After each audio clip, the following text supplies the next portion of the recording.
नमस्कार दोस्तों अगर आपको भारत और इंग्लैंड के बीच खेले जा रहे दूसरे टेस्ट मुकाबले के तीसरे दिन का खेल पसंद आया हो तो इस वीडियो को आप एक लाइक जरूर करें।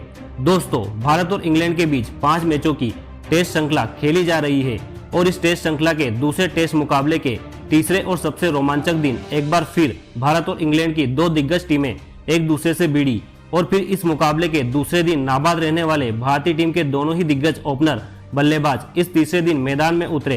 कप्तान रोहित शर्मा और पहली पारी में दोहरा शतक लगाने वाले यशस्वी जायसवाल के ऊपर इस तीसरे दिन बहुत ही बड़ी जिम्मेदारी आ चुकी थी, लेकिन इस तीसरे दिन की शुरुआत भारतीय टीम के लिए बहुत ही खराब रही और बल्लेबाजी के लिए आए कप्तान रोहित शर्मा को आते ही जेम्स एंडरसन ने क्लीन बोल्ड कर दिया। कप्तान रोहित शर्मा 21 गेंद में 13 रन बनाकर आउट हो गए। भारतीय कप्तान रोहित शर्मा के जल्दी आउट हो जाने के बाद अब भारतीय टीम की तरफ से शुभमन गिल बल्लेबाजी करने मैदान में उतरे, लेकिन तभी दूसरे छोर पर बल्लेबाजी कर रहे यशस्वी जायसवाल को भी जिम्मी एंडरसन ने जो रूट के हाथों कैच आउट करके भारतीय टीम को पूरी तरह बैकफुट पर धकेल दिया। यशस्वी जायसवाल 27 गेंद में 17 रन बनाकर आउट हो गए। भारतीय टीम ने तीसरे दिन की शुरुआत में ही अपने 2 बड़े बल्लेबाजों को खो दिया था, जिसने पूरे के पूरे भारतीय टीम में दबाव बढ़ा दिया। लेकिन अब विकेट गिरने के बाद श्रेयस अय्यर बल्लेबाजी करने मैदान में उतरे और फिर श्रेयस अय्यर और सेट हो चुके शुभमन गिल ने यहां से भारतीय पारी को संभाला और लाजवाब बल्लेबाजी कर रही इंग्लैंड की गेंदबाजी पर पलटवार करते हुए एक महत्वपूर्ण साझेदारी बनाना शुरू कर दिया। खराब फॉर्म से जूझ रहे शुभमन गिल इस मुकाबले में गजब की फॉर्म में नजर आ रहे थे, तो वहीं दूसरे छोर पर श्रेयस अय्यर भी अपने हाथ खोलते हुए दिख रहे थे। दोनों की इस साझेदारी ने भारतीय टीम के ऊपर बन रहा दबाव पूरी तरह हटा दिया था, लेकिन इसके बावजूद इंग्लैंड की गेंदबाजी हार मानने को तैयार नहीं थी। तभी इन दोनों के बीच एक शानदार अर्धशतकीय साझेदारी भी पूरी हो गई थी। वहीं लाजवाब बल्लेबाजी कर रहे शुभमन गिल ने अपना इस मुकाबले का तूफानी अर्धशतक पूरा कर लिया। शुभमन गिल और श्रेयस अय्यर की इस जोड़ी ने भारतीय टीम को 111 रनों की बढ़त पर पहुंचा दिया था, लेकिन फिर गेंदबाजी के लिए आए टॉम हार्डली ने सेट हो चुके श्रेयस अय्यर को बेन स्टोक्स के हाथों कैच आउट कर दिया। श्रेयस अय्यर 52 गेंद में 39 रन बनाकर आउट हो गए।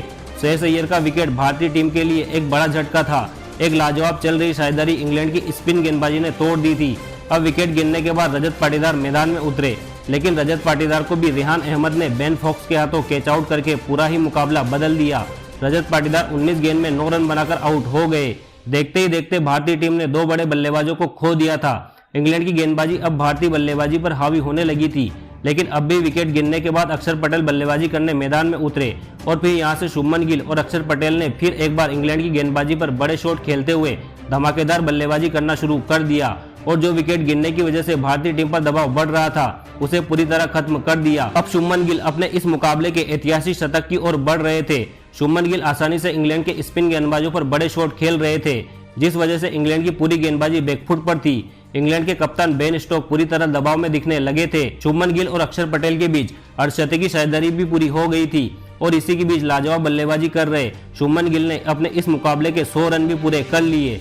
शुभमन गिल की इस अद्भुत पारी ने भारतीय टीम के इस मुकाबले में वापसी करवा दी, तो वहीं दूसरे छोर पर अक्षर पटेल भी शुभमन गिल का साथ निभा रहे थे। मुकाबला पूरी तरह भारतीय टीम के कब्जे में था। बढ़त 300 रनों का आंकड़ा पार कर चुकी थी, लेकिन तभी शतक लगाकर बल्लेबाजी कर रहे शुभमन गिल को शोएब बशीर ने बेन स्टोक्स के हाथों कैच आउट करा दिया। शुभमन गिल 147 गेंदों में 104 रनों की ऐतिहासिक पारी खेलकर आउट हो गए। शुभमन गिल का विकेट इंग्लैंड की गेंदबाजी के लिए अब तक का सबसे बड़े विकेट था। अब इंग्लैंड को इस मुकाबले में वापसी करने का बढ़िया मौका मिल चुका था, लेकिन अब शिखर भरत मैदान में उतरे, लेकिन तभी दूसरे छोर पर बल्लेबाजी कर रहे सेट हो चुके अक्षर पटेल को टॉम हार्डली ने एलपीडब्ल्यू आउट कर दिया। अक्षर पटेल 84 गेंद में 45 रन बनाकर आउट हो गए। अक्षर पटेल केवल 5 रनों से अपने अर्धशतक से चूक गए, लेकिन इसके बावजूद भारतीय टीम ने इन 2 सेट बल्लेबाजों के आउट हो जाने की वजह से इंग्लैंड की टीम ने इस मुकाबले में फिर एक बार वापसी कर ली थी। अब रविचंद्र अश्विन बल्लेबाजी करने मैदान में उतरे थे, लेकिन तभी शिखर भरत को भी रेहान अहमद ने बेन स्टोक्स के हाथों कैच आउट करा दिया। शिखर भरत 28 गेंद में 6 रन बनाकर आउट हो गए, तो वहीं उनके तुरंत ही बाद बल्लेबाजी करने आए कुलदीप यादव को भी अगली ही गेंद पर टॉम हार्डी ने डकैत के हाथों कैच आउट करा दिया। कुलदीप यादव बिना खाता खोले ही आउट हो गए। देखते ही देखते भारतीय टीम ने अपने 8 बल्लेबाजों को खो दिया था।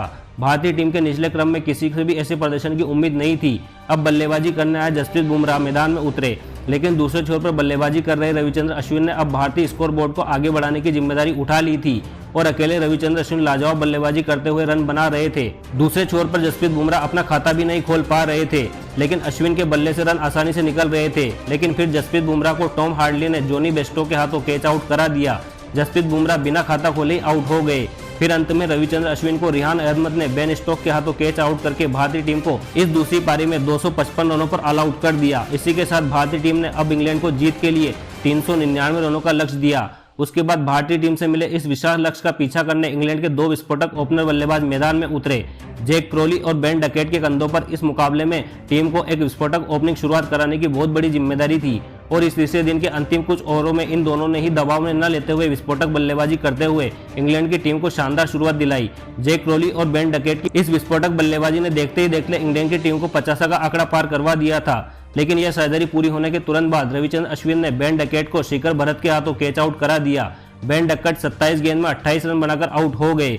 बेन डकेट के जल्दी आउट हो जाने के बाद अब इंग्लैंड की तरफ से रेहान अहमद बल्लेबाजी के लिए भेजा गया। फिर इसके बाद जैक क्रोली और बल्लेबाजी के लिए रेहान अहमद ने इंग्लैंड का एक भी विकेट नहीं गिरने दिया और इंग्लैंड की टीम ने इस तीसरे दिन के अंत तक एक विकेट के नुकसान पर 67 रन बना लिए थे। अभी भी इंग्लैंड की टीम भारतीय टीम से मिले लक्ष्य से 332 रन दूर है।